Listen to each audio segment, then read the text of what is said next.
the Higher Education Access Corner. I'm your host, Tiffany Devan, and I'm super excited today for this particular career spotlight segment. Since doing the podcast, I've always had someone behind the scenes working with me, and this time I get Jimmy Nye here on the podcast, and he's come from behind the scenes, and he's going to talk about what he does, what his role is like. I also have Paris Palmer, who's behind the camera. He's not going to step out front, but we might be able to get a couple of quotes or some good words from him. So welcome to the podcast from this side. Yeah, thanks for having me. It's good to be in front of the camera for once. All right. So for our listeners who may not exactly know what you do, and part of your title, we'll call your title is Social Media Content and Communication Coordinator. That's a long title. But what do you do? What are some of the key roles? Yeah, and it is a long title, and I often forget exactly what I'm classified as. But you know, I break it down. Essentially, I'm a social media manager, right? So a lot of times my position is content development, customer care, and social media marketing. So we'll just kind of base it down to those three main duties. You know, I was hired into this role as a content creator, so a lot of that is actually putting out the posts on our social channels, you know, working with our videographer to, you know, help create some reels. You know, a lot of that scripting is kind of coming from me. Now, you know, I may bounce stuff off of the rest of the team, but ultimately it's down to me on that front. I also do customer care, so people that are reaching out to FIA on our social channels, I'm usually the one responding to that. And that comes from just my background in customer service. And then social media marketing, I'm working with the marketing team, putting those ads out in front of, on, you know, again, Facebook, the whole metasphere as far as that's aware of, X, and we put stuff on LinkedIn occasionally. So. And those are all our platforms. I was going to ask you to actually exactly what our platforms are. You got it. Yep. So yeah, Facebook, Instagram, X, and LinkedIn, and we have YouTube channel as well. So yep, you got it. And so you're kind of the guy behind the scenes, or the guy making it happen for all of that. Absolutely. Yep. I'm doing all the publishing on that front. You know, again, even if it's not my own content, it still comes to me to get it out there. So yep. When you were younger, what did you aspire to be? What did you want to do? So obviously, you know, I come from a heavy art background. I loved doodling as a kid. I come from that 90s Disney era. So, you know, I was watching a lot of the cartoons, Saturday morning cartoons, you know, watching all the Disney movies coming out. So I really wanted to be an animator. I loved the idea of working for Disney, that or an illustrator, a comic book. I loved reading Calvin and Hobbes as a kid. So, you know, growing up, you know, I would make my own comics with kids at school. My grandma, you know, when we talk about influences, like she was always just reading whatever I wrote for her, you know, and I remember being out front. You know, I grew up in a little suburbia, and I'd be out front and I would sell my comics for 5 cents, you know what I mean? So, and she's out there, she's buying them from me, you know, like, because she was buying, you know, artwork from kids. But oddly enough, you know, we had like the little like comic book draw, I don't know, Fisher Price, something like that. Yeah. And yeah, I would just make these little comic strips and sell them off the street. So you were creative from the start? Yeah, I'd like to think so. And then when you decided to go to school, you know, what was your major? Did you want to kind of still follow like the animation theme? And going into it, yeah, absolutely. You know, I went to Votech for high school, and I went into advertising, art and design, graphic design. So, you know, within there was a heavy concentration in illustration.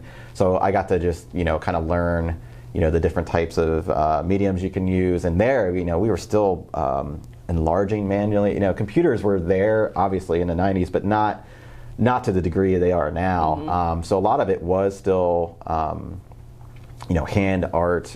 We did, you know, stippling. You know, we were taking pens and doing stipplings by hand. And yeah, I think even in high school, I kind of knew I wanted to be something in art. That was my passion. That's what I liked doing. So yeah, when college came around and I'm looking at campuses, you know, I was looking at Edinburgh, and it was cold, and there was a lot of snow up there, no offense. But we eventually ended up at Kutztown. But that was after, actually, I went to community college at Hack. So Hack has a great photography studio, so I learned a lot there. And then we just transferred up to Kutztown from there who has a very heavy communications and art and design program. So I want to talk about, not just yet, but talk about your school, what made you finally settle in on a school, because we have a lot of students and it's that time for college fairs and all that, with helping them choose like what key factors attracted them to a school and what made it the right school for them. So we're going to stick a pin on that part of it. Done. But, so when we were talking about the schools, the job, day to day, you come in for, let's say, not just every single day, but over a span of a week. What's a day in the life like for you? Well, I like to think that, or I like to think other people think I just come in and sit on my phone and start looking at reels and watch my TikTok, and there is that process, right? There is some research that needs to be done. So you get paid for that, right? Yeah, and jealousy, haters gonna hate, but I do have to, try to keep up with some trends. Obviously we have our own tone and voice here at FIA, a little more professional, but yeah, I am looking at those things to try to be influenced. Pun intended, I guess, right? Mm-hmm. But yeah, I'm logging in. I'm looking at, I'm writing down a calendar for the month on just the different topics that I want to cover. I then kind of break that down and I just start writing content for those things, whether it's upcoming FAFSA, grants, are we talking about scholarships, and then I'm just looking at the month to see, is there any fun ways to tie that in? We don't want to come off corny all the time, but, right. How do you say the same message over and over again? So, that's a big part of my day. Do you choose the target audience, or do you have to do research to understand the target audience for the different platforms? Facebook might look a little different than Instagram. And that's just knowing those different channels, right? So, we know Facebook is more for the parents. Mm-hmm. There's not a lot of students on there. They're probably more looking at Instagram and X, TikTok, stuff like that. But, so I think the channel defines that audience. Okay. Do we cater to that then? Sometimes, more specifically, Instagram, we're trying to keep it more visually appealing, where Facebook, we might write that content to direct the parents in a little more detail, because the reality is they're probably the ones doing some of that financial aid stuff for their kids. Mm-hmm. Yep, for sure. So throughout your day, or just in your job in general, what are some things when you took on this role, or any role? Was this your very first role in this particular career segment? For social media? Yep, okay. You got it. So was there anything that surprised you about this job? Anything that caught you off guard or you weren't expecting? I come to, when I was in college, Facebook was still pretty much just in school, right? Like, you had to be a student to have Facebook. And so we lived on Facebook. And I had a general understanding of the platforms. And then, kind of growing out of school, coming up to when I finally took this, I was looking at Twitter, then Twitter, I had my Instagram account, stuff like that. So I wasn't necessarily caught off guard. I think if anything, it was, all right, I am now looking at social media not from a personal perspective. I'm now looking at it at a business perspective. And, it was just a kind of awakening moment, like, okay, well, I can't be me on social media, because I talk about nonsense on social media on my own platform. I'm talking about what video games I'm playing or what I did on the weekend. Now I'm trying to actually instruct people. And yeah, so there was an evolution there as far as just, learning my audience, learning the tone. I came from customer service, my FIA background. I had 10 years of being in the operations unit. And that was me as on the floor in the call center to all the way up to being a supervisor. So I was taking those calls. So the customer care aspect of that, it's still there. It's still there, and I'm still using that to this day. And I had that background, and I think that's kind of one reason why I came into it, and why they actually suggested that this be the role for me. Was I just had such a strong background, creative background, and they're like, okay, well, we need social people, we need somebody that can communicate well, and somebody that's, again, has some sort of background to display things a little differently than, the standard, blue collar or white collar tie type of mentality. And so, you kind of just answered something I was going to ask you, like, what 2 or 3 skill sets do you think someone in this role should have, and you kind of almost said it. Yeah, I mean, social for customer sure. Care. Customer care. I mean, again, your social media is for people, right? You're communicating with people, and again, whether it's Twitter, where you're kind of like it's almost that live feed, like what's happening right now, or where Facebook and Instagram might be, you're talking about past events more often. Or like TikTok, where you are instructing, or YouTube, where you're instructing people. So you have to understand an audience. You have to understand how to communicate clearly to people. And again, it's that skill set is definitely good to have. So yeah, communication/customer service, probably number one for sure. Creativity, you mentioned that. You have to be. You got it. Yeah. Short form video and just any visual graphics is needed on any social. You know what I mean? I think. So you have to be creative in the way that you're displaying that in the social atmosphere. So, having then that art background, obviously I can help make my own graphics. We have our own graphics team here that support us, but I can always go in and make something as well. So. And probably, I would assume, you have to have a clear eye for the vision of the company that you're working for. So we're not going to speak just about FIA, because for anyone who's interested in a role like this, right. We're going to think a little more broadly than just FIA, but you have to have an idea of like their mission, their vision, so that anything that you're creating kind of like goes in alignment with.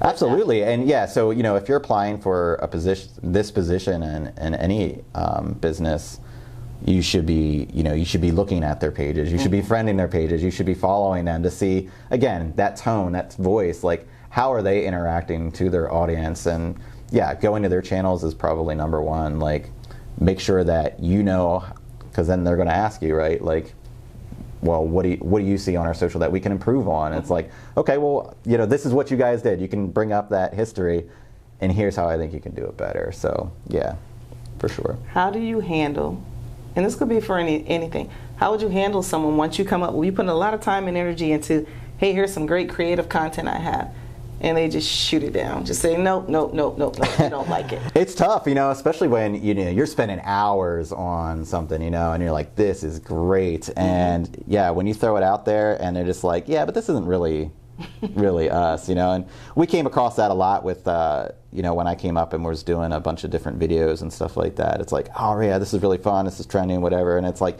yeah, but is it really speaking to us? So yeah, you got to kind of set that pride aside and just realize, again, it's a learning opportunity, right? And that's not to say like we can't use that later, or you can adapt and evolve that to something else that works.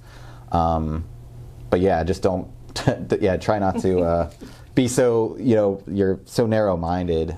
So that's another skill set. Yeah, very much so. Be open, adaptable, flexible. You have to. Flexibility, take on that especially. Constructive criticism. Because we know how trends work. We know how the business works. That, yeah, what's great today is not going to be the same thing being talked about next week, So, yeah, you have to be flexible. You have to be able to work with your peers. And, again, just take those different directives for sure. Mm-hmm. Now, you and I were talking about this before, the cameras came on, about how the whole social media presence has evolved and it's changed. And, like when a lot of folks started, it wasn't really this booming business. So it's kind of like, hey, people were self-taught, you're learning some things, but what type of educational skill sets are actually needed? And do you have to go to school to hone in on them, get some certifications or degree, or do you think you can be just as successful if you're self-taught? I think a higher education is still a very vital proponent for any of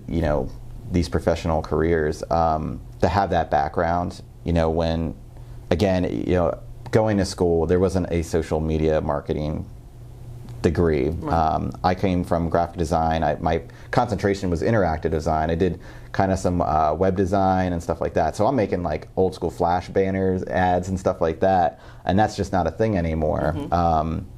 But when I look to see what social media marketing is now, it's kind of under that communications profession. So again, yeah, you want to maybe just make a lot of fun videos and stuff like that. But I think the most marketable is the marketing aspect. So yeah, look into the marketing degree side of things, look into the communication side, and you can kind of marry that together. I would say it was probably, yeah, that's probably it. I think, marketing and marketing and communications, again, for social. Yep. Do you see that possibly changing over? And this is just a question that I don't know if anybody has an answer. Over the next 5 to 10 years, do you see this changing? Well, I guess it depends on where it goes, right? I mean, Meta, it's looking to be that metaverse, where it's a more interactive, like AI experience. AI is huge, right? Mm-hmm. And it's amazing what it can do. A lot of people talk about the dangers of it. I certainly look at the positives that it's bringing. So let's talk about that. Tell me some of the positives, just in your opinion. The availability of information is, I don't know, it just blows my mind how fast AI can bring that up for you. So, I think that's the biggest positive. When you're doing research or, especially even in content development, maybe you just have writer's block and you're just like, all right, here's my idea, here's what it is. Maybe even tell them, I'm looking for like a really professional response on something like this, and it's going to come back. It knows, exactly.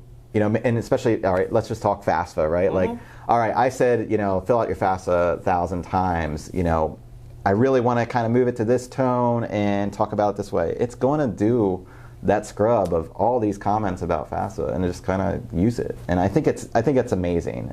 People are scared of that, like, we're going to lose our jobs, but I don't think that at all. I think it's just a tool for us to use.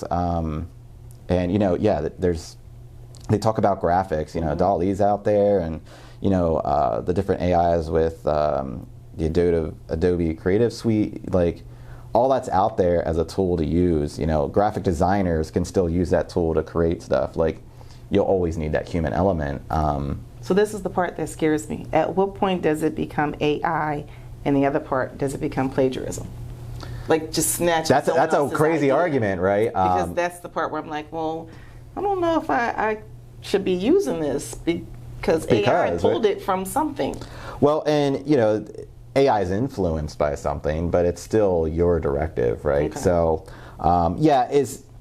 should people get the same credit? Somebody that paints, there's a lot of skill set there, and they should have a different category, right? But I was looking at scholarships for the month, for instance, and there's it's a create a greeting card scholarship. It's like $10,000, right? They do it every year. But they have a segment where they are allowing AI created cards. So I think it's great. I mean, there's definitely something there, but I think you can also tell a little bit too. Like, okay, well, this looks like AI. This looks, but I think that should be a whole segment one day on AI. We're going to pull whole topic one day just to get some more feedback on that. And there's careers in that too, building that stuff out. And again, if that's the way social media will go, then that's another way to go, is start looking at how to develop AI and stuff like that. So when we're thinking kind of still about the educational skill sets and all of that, there's the AI pieces.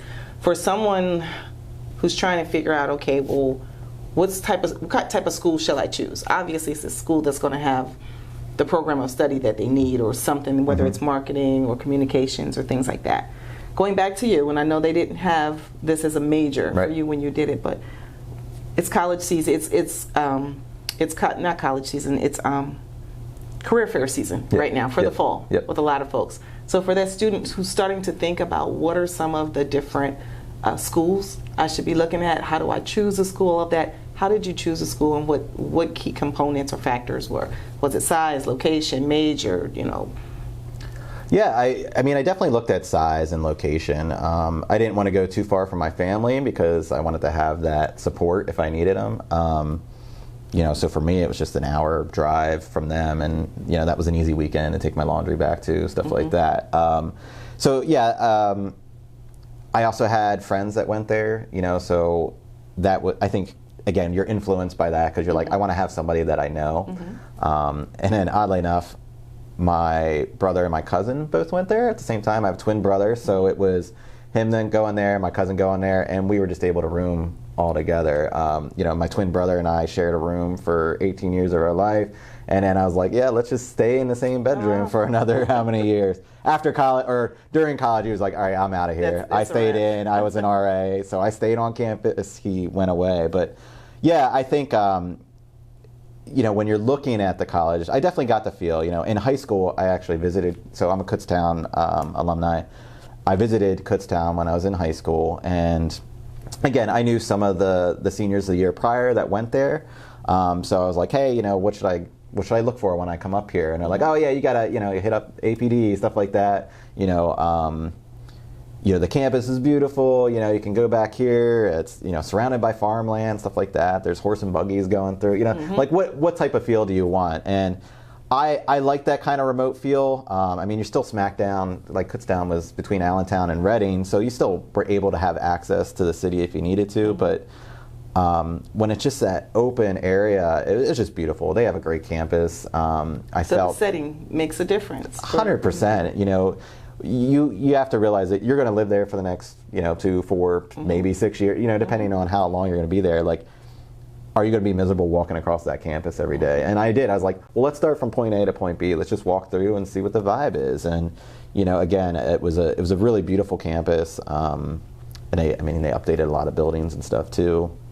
So, yeah, I think setting was very much key. Now, when I went, I was going for graphic design, and that's another thing to look into. Like, what was their what's the word I want? Helping you get a job. Career placement in that degree. So, Kutztown had a very high level 4 art. And they built a brand new art building while I was there, so that definitely influenced me as well. It's like, okay, so not only are they known for that, but I see that they're building onto that, so they're not dropping out anytime soon if they're going to drop millions to build a new building. So, so they were investing in the things that. So I know if I'm going to do that investment, I see they're investing into it. So, yeah, let's go. Now let's talk about the investment piece. How much did money play a factor? I come from a definitely lower middle class, so it definitely played a factor. Okay. Now, I started off at Hack to kind of supplement taking out anything, and again, I went to Hack practically for free with just the grants and stuff like that. So, and then some, I was able to get tuition money. I was able to get money outside of that for books and supplies. Again, art, so buying all the art supplies. Had to buy a camera for that photography that I was talking about earlier. So, that was really nice. So then when I went and looked at a state university, in-state resident, that definitely played a factor to make sure that the money that we did have saved, I was able to stretch that out. So, yeah, I was scared to death to take out any loans. Even then, right? Like, nobody was really talking about it that much. But, it was funny, because we mentioned FAFSA and stuff like that, and I'm a first-gen student, and I only filled out the FAFSA once, and I didn't know you had to do it again. Like, my older brother, who didn't go to college, was like, oh, yeah, I'll help you out with that. But he didn't know either, and that's just where we ended up, and I kind of lost out on that because I was able to get so many grants and stuff for Hack, but when I went to Kutztown, it was just like, okay, well, here's what we got. Yeah. So I'm glad you shared that, because you're also, in addition to telling about your career, you're telling about how you got there, and it is that season. So for the students who are listening, do some of what you did and not some of what you did. It's do the FAFSA and make sure that you complete it. But you were able to successfully get it through, but you also learned that you can take different avenues to get to your end goal. So you, like you said, you started at Hack, you didn't go straight to Kutztown. So that helped with the costs and things like that. So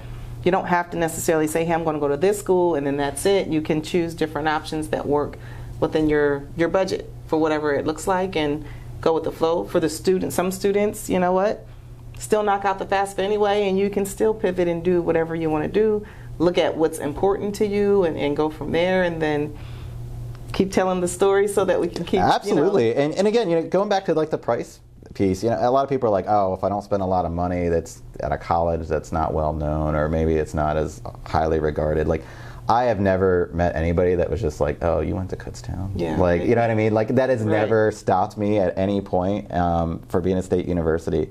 So I think there's, some people have that mindset, and it's like, again, swallow that, because having a degree itself is just going to speak to your worth, and it doesn't matter where it's at. So if you can do something, if you tell them that you have this skill set, who cares where you learned it from? So don't choose that school based off of the name and the big wow and all of that, because it's coming with a big price tag. And quickly, I'll say this part and we'll get back to you, but I talk to students all the time and they'll say, well, I'm going to go to this school, especially those who want to go into sports. They name a huge D1 school, and I'm like, okay, have you ever gone there? What made you decide you were going to go there? Well, it's this. They give you all the top reasons that it's that. And then I'm like, let's look up the price of that. And they look it up and they're like, whoa, so how will you get it? Well, my mom's going to take out some student loans, but are you sure you want to do that? Yeah. Like you're not even invested into the school, you're invested into the name. Yep. You know, you can go, there's so many paths you can take to get to the end goal. The goal is to get the education you need to go into the career you want. That's why you're going to college, right? Yeah. To get the and live the lifestyle that you want. How are you going to live that lifestyle with all those student loans, and you don't even know what your starting salary is going to look like. So there's a lot to that, and I'm glad you shared that. And again, I think community colleges, I think state-owned, state-related, I think all of them can be quality schools. It's a matter of personal choice. What does that person want and what fits within their household budget or their family budget for them. So those are all good points that you bring up. Another part I'd ask, so if you have a question kind of like for that student, they can't figure out what they want to do, because we're talking about you and the whole social media, the content and all of this cool stuff that you do here.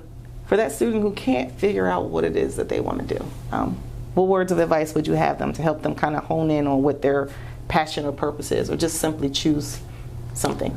Yeah, I mean, so again, I'm coming from a history of just like, I like to doodling and stuff like that. So I'm picking a passion I already have. And, there's a balance there, because it's like, well, if I overexhaust that, like if that's going to be my moneymaker, then, if I'm starting to get stressed out in a position, like I might not like doing that anymore. But, you can pick, you can be very general in that. Like if you kind of have a somewhat idea of, again, if social media would be your thing, but you're like, I don't know where I want to do in social media. That's what I'm saying. Like, get that communication degree instead. Like that's going to open up avenues. Maybe you want to. It might open you up to TV. It might open you up to radio. It might open you social. It might open.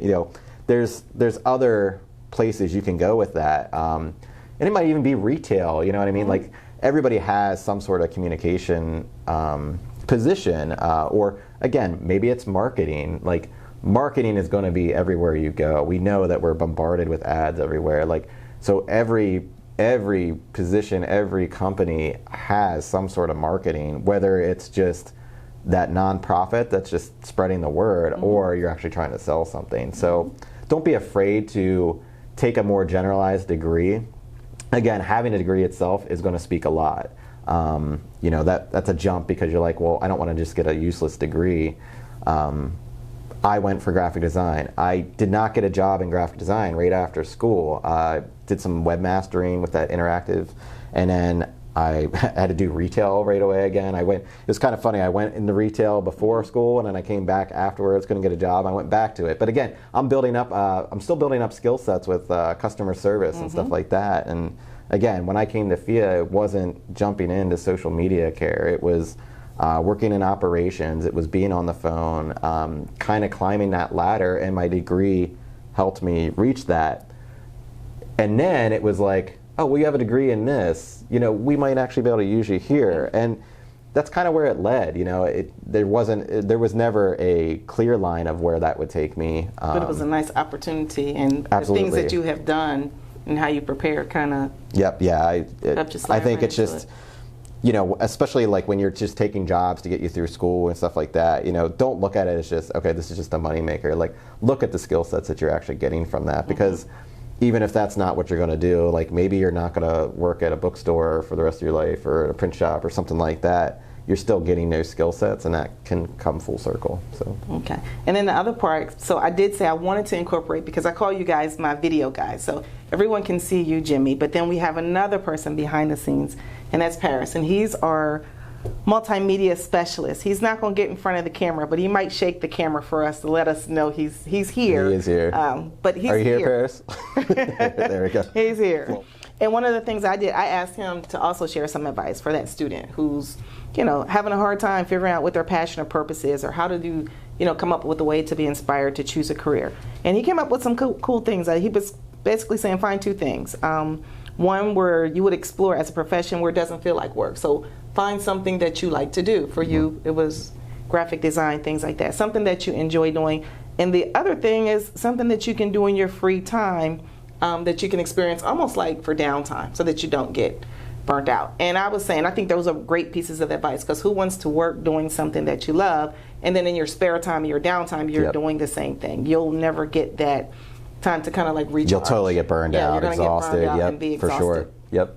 And I share the podcast part with that. So the podcast, I'm an access partner who has a totally different role than standing in front or sitting in front of folks as the host of the podcast. And you guys, for the most part, have totally different roles. You know, when the podcast came about, it's kind of like, hey, we're going to make this happen. But to me, the podcast is my downtime. That's the fun part of this. And then there's the other stuff. And during the hustle and bustle, it's the burnout. So I think that's a great thing and great place to start. And I even tell students, you know, start with your hobbies. What do you like? What do you dislike? And if you can't figure out what you like, let's start figuring out what you don't like. You know, that way we'll know you don't want to go into this particular area. And talk to folks every day. If you see them out there and it's a job that it's like, hey, that looks like a cool job.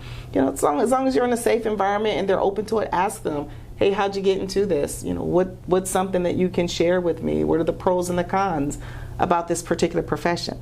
Which leads me to almost my last question. What are some of the pros and cons? So, you know, when we talk about, you know, there's hobbies and stuff you like to do, I always like to tell a story, like, I love carving pumpkins. It's spooky season. We're about to start carving jack-o'-lanterns, right? So, and throughout college and, you know, end of high school, throughout college, I actually did like a lot of craft pumpkins for people. I would do self-portraits and stuff like that and carve them into pumpkins. I have this great Joe Paterno pumpkin out there. I should have brought it in. It's great. I gave it to my buddy. So when I came here, and especially stepping up here, they're like, hey, it's October, like, what's some content we do? I'm like, well, I love carving pumpkins. And they're like, okay, cool, yeah, let's have you carve pumpkins, stuff like that. And, you know, you had people walking by, like, how are you on the clock carving pumpkins? I'm like, well, I spent the money to get a graphic design degree, and here I am carving pumpkins. So, you know, there's those little quips like that where, you know, I can still do those fun things even through all the hustle and bustle of, you know, managing the social channels and stuff like that. And again, you know, I think another pro is just the creative side in general. You know, again, it's, as a creative, you know, you're constantly just trying new things, and, you know, you're trying new media. Again, when we lost videography and I helped, you know, keep the podcast up, you know, I was like, I did a little video work, but let me try to expand on that skill set. So it was just another way for me to expand my own skill set. You know, volunteered for it, but, you know, I was happy that that was an option for me. And so was I. So again, and it was great. It was a great experience, great networking, the whole works. Yeah.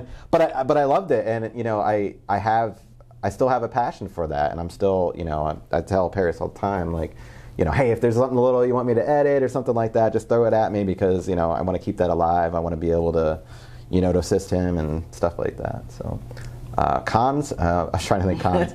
I mean, you know, every job has its con. Social media never sleeps, right? So I'm working weekends, I'm working nights, you know, if something drops that I have to respond to, that's huge. It's like, okay, well, drop what I'm doing and go to it.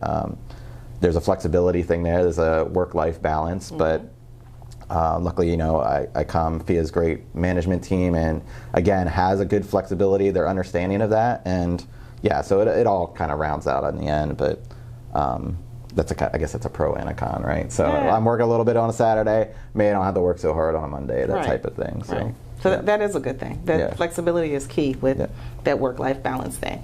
And then finally, so it doesn't mean like for you right now, just in general, someone who does what you do, some years down the line, what would be next for someone if they're saying, okay, if you want to go to the next level or a different level?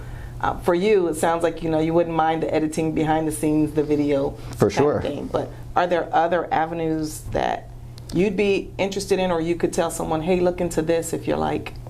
Well, again, you know, and in this area, I think is a great stepping stone. And I mentioned earlier, like how, you know, like there's the communication side, there's the marketing side, and I think, you know, next step could be maybe you wanted to branch and kind of head in that direction. You know, like again, I'm publishing ads and on the marketing side of things, and you know, that's really fun. I love working on Spotify. I love working on the metaverse, and again, I kind of see where that evolves. And so maybe that's an avenue. Like maybe I want to step up and do marketing.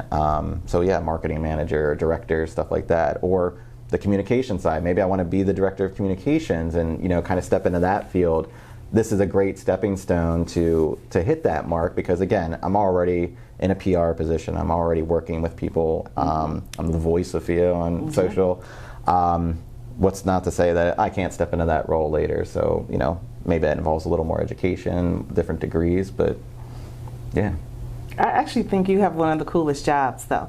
Not a job for me because I am not the creative person, but it's a fun job. You always get to use, your personality, your skill sets. You get to dabble out there and see what's going on in social media. So to me, it's a fun job. I thank you for sharing the information with everyone. Oh, for sure, yeah. Is there anything else you wanted to add that we didn't touch on?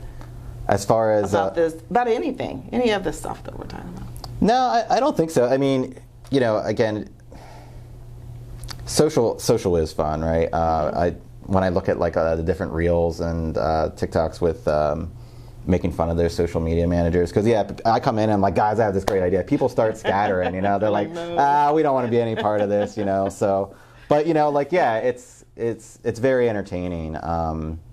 And I do love it. And again, it wasn't what I was expecting to ever run into. It wasn't something that was even on my radar. It kind of fell into my lap, and I'm very fortunate to be where I'm at. And again, meet the people I am, and just being able to work that creative avenue. Okay, so thanks again for joining me on this side of the podcast and sharing all of your knowledge, your experience with our listeners. For anyone who's interested slightly in any role that deals with content, social media, or anything like that, continue to do your research and check out educationplanner.org and some of these other arenas that are out there. Thanks everybody for joining us and tuning in. Thanks again to Jimmy and Paris, who's behind the scenes, for helping me out all the time on the Higher Education Access Corner. Thanks again, and we'll see you soon. Take care.